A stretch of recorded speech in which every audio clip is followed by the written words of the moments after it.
ជំរាបសួរអស់លោកស្រីនាងកញ្ញានៅរសៀលថ្ងៃទី12ខែមីនានេះដែរក្រសួងទេសចរ Ministry of Tourism Cambodia ក៏បានធ្វើសេចក្តីប្រកាសជូនដំណឹងដែលមានខ្លឹមសារទាំងស្រុងដូចតទៅក្រសួងទេសចរប្រកាសជ្រើសរើសសិស្សនិស្សិតនិងអ្នកកំពុងបម្រើការងារនៅក្នុងវិស័យទេសចរចូលរួមវគ្គបណ្ដុះបណ្ដាលមគ្គុទ្ទេសក៍ទេសចរថ្នាក់តំបន់ដើម្បីចូលរួមចំណែកលើកកម្ពស់អភិវឌ្ឍធនធានមនុស្សក្នុងវិស័យទេសចរក៏ដូចជាបំពេញតម្រូវការអ្នកជំនាញបម្រើការងារនៅក្នុងសេវាកម្មទេសចរក្រសួងទេសចរនឹងរៀបចំបើកវគ្គបណ្ដុះបណ្ដាលមគ្គុទ្ទេសក៍ទេសចរថ្នាក់តំបន់ភ្នំពេញ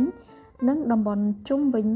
ចំនួនទី21នៅសាកលវិទ្យាល័យធនធានមនុស្សរាជធានីភ្នំពេញ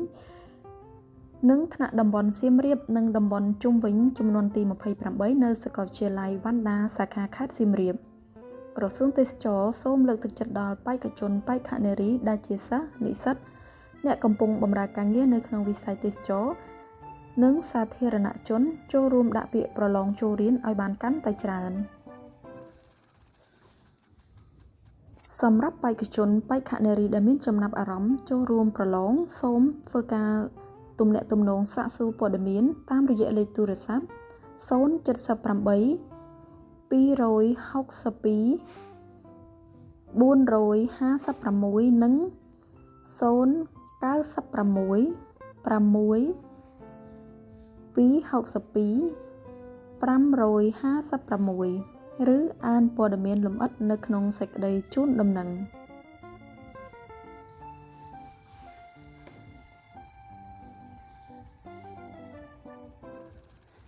សេចក្តីជូនដំណឹងស្តីអំពីការជ្រើសរើស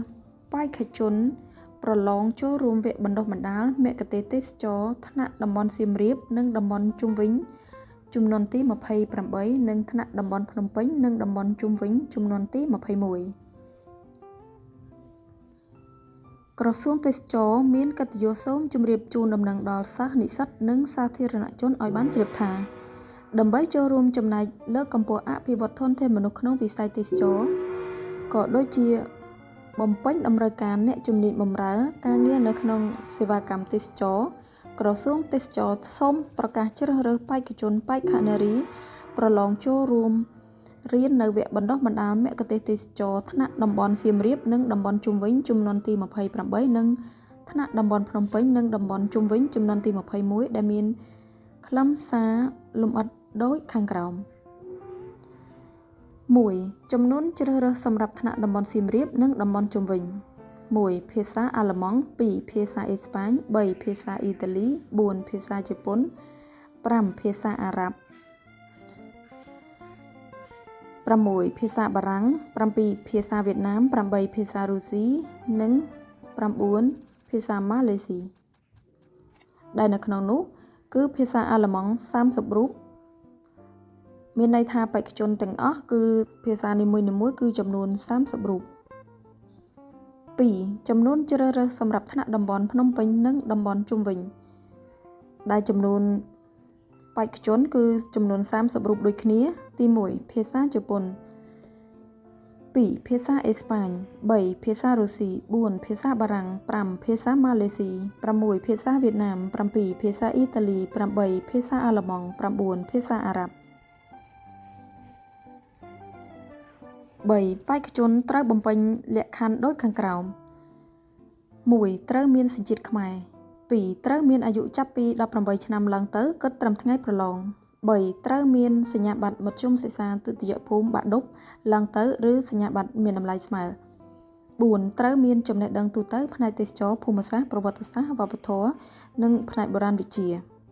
5. ចេះនិយាយអានស្ដាប់និងសរសេរភាសាដែលខ្លួនជ្រើសរើសឲ្យបានច្បាស់លាស់ទៅតាមជាកាតព្វកិច្ច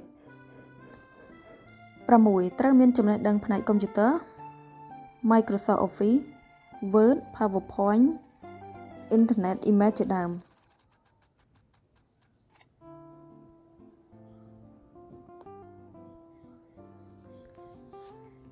7. ត្រូវមានឆន្ទៈនិងការតាំងចិត្តខ្ពស់ក្នុងការសិក្សាពេញមួយវគ្គសិក្សានិងចុះកម្មសិក្សា 8. អនុវត្តឲ្យបានខ្ជាប់ខ្ជួនតាមបទបញ្ជាផ្ទៃក្នុងនិងបទបញ្ញត្តិរបស់ក្រសួងដែលបានចែងជាធរមាន 9. ត្រូវចូលរួមប្រឡងប្រកួតប្រជែងដោយស្មារតីនិងតម្លាភាព 4. បេក្ខជនត្រូវភ្ជាប់មកជាមួយនៅឯកសារដែលពាក់ព័ន្ធដូចខាងក្រោមនេះ 1. សេចក្តីចម្លងសញ្ញាបត្រមធ្យមសិក្សាទុតិយភូមិឬកម្រិតលើសពីនេះដោយមានការបញ្ជាក់ជាផ្លូវការដោយអាជ្ញាធរមានសមត្ថកិច្ចចំនួន1ច្បាប់ 2. ប្រវត្តិរូបសង្ខេបចំនួន1ច្បាប់ 3. សាលាក្បាត់ឯកជនចំនួន2ច្បាប់ 4. រូបថតថ្មី 4x6 ថតចំពីមុខចំនួន2សន្លឹក 5. លិខិតបញ្ជាក់ទីលំនៅបច្ចុប្បន្នសេចក្តីចម្លងសៀវភៅគ្រួសារឬសៀវភៅស្នាក់នៅចំនួន1ច្បាប់ 6. សេចក្តីចម្លងអត្តសញ្ញាណប័ណ្ណឬលិខិតឆ្លងដែនចំនួន1ច្បាប់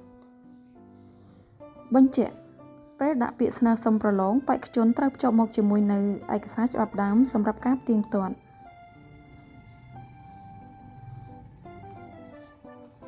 5. វិញ្ញាសាប្រឡង 1. វិញ្ញាសាសរសេរវប្បធម៌ទូទៅមេគុណមួយរយៈពេល90នាទីផ្ដោតលើចំណេះដឹងស្ដីពីទេសចរណ៍វប្បធម៌អរិយធម៌បុរាណវិទ្យាប្រវត្តិសាស្ត្រនិងភូមិសាស្ត្រនៃកម្មវិធីសិក្សាថ្នាក់ទី12របស់ក្រសួងអប់រំយុវជននិងកីឡា 2. វិញ្ញាសាសរសេរភាសាឯកទេសមេគុណមួយរយៈពេល90នាទីផ្ដោតលើចំណេះដឹងស្ដីពីទេសចរណ៍វប្បធម៌ផ្ដោតលើចំណេះដឹងស្ដីពីទេសចរណ៍និងសរសេរចម្លើយជាភាសាដែលបេក្ខជនបានជ្រើសរើស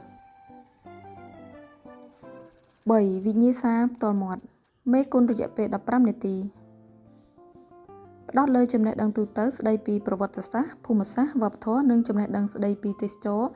ដោយត្រូវធ្វើការបញ្ចូលបកស្រាយជាភាសាដែលបេក្ខជនបានជ្រើសរើស បញ្ជាក់បេក្ខជនដែលប្រឡងវិញ្ញាសាទទួលបានលទ្ធផលជាប់ទើបមានសិទ្ធិប្រឡងវិញ្ញាសាផ្ទាល់មាត់ 6. ទីកន្លែងទទួលពាក្យកាលបរិច្ឆេទប្រឡងនិងរយៈពេលសិក្សា ក សម្រាប់ថ្នាក់តំបន់សៀមរាបនិងតំបន់ជុំវិញបេក្ខជនត្រូវមកដាក់ពាក្យសុំចុះឈ្មោះប្រឡងនៅសាកលវិទ្យាល័យវណ្ណដាសាខាខេត្តសៀមរាបដែលមានទីតាំងស្ថិតនៅលើផ្លូវ7មករាជន្លង់ភូមិវត្តបូសង្កាត់សាលាកំរើកក្រុងសៀមរាបខេត្តសៀមរាបចាប់ពីថ្ងៃជូនដំណឹងនេះរហូតដល់ថ្ងៃទី20មីនាឆ្នាំ2026ដូចខាងក្រោម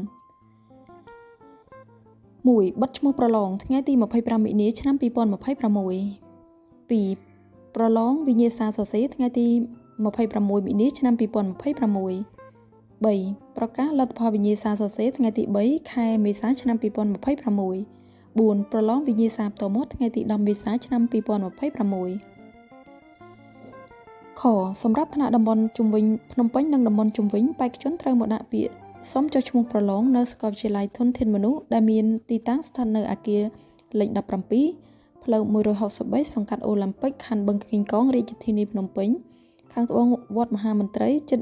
ផ្សារអូឡ িম্প ិកចាប់ពីថ្ងៃជូនដំណឹងនេះតទៅរហូតដល់ថ្ងៃទី25មីនាឆ្នាំ2026ដូចខាងក្រោម 1. បិទឈ្មោះប្រឡងថ្ងៃទី1ខែមេសាឆ្នាំ2026 2. ប្រឡងវិញ្ញាសាសរសេរថ្ងៃទី2ខែមេសាឆ្នាំ2026 3. ប្រកាសលទ្ធផលវិញ្ញាសាសរសេរថ្ងៃទី10មេសាឆ្នាំ2026 4. ប្រឡងវិញ្ញាសាផ្ទាល់មាត់ថ្ងៃទី20មេសាឆ្នាំ2026 បញ្ជាក់កាលបរិច្ឆេទខាងលើអាចមានការកែសម្រួលទៅតាមភាពចាំបាច់ គោលរយៈពេលនៃវគ្គបណ្ដុះបណ្ដាលការសិក្សាផ្នែកទ្រឹស្ដីរយៈពេល5ខែជាប់គ្នាសៅរ៍អាទិត្យនិងចុះកម្មសិក្សាហ្វឹកហាត់ការងារផ្ទាល់នៅតាមបណ្ដាក្រុមហ៊ុនទេសចររយៈពេល2ខែបេក្ខជនបេក្ខនារីដែលប្រឡងជាប់ហើយត្រូវបានរកឃើញមានការក្លែងបន្លំឯកសារឬព័ត៌មាន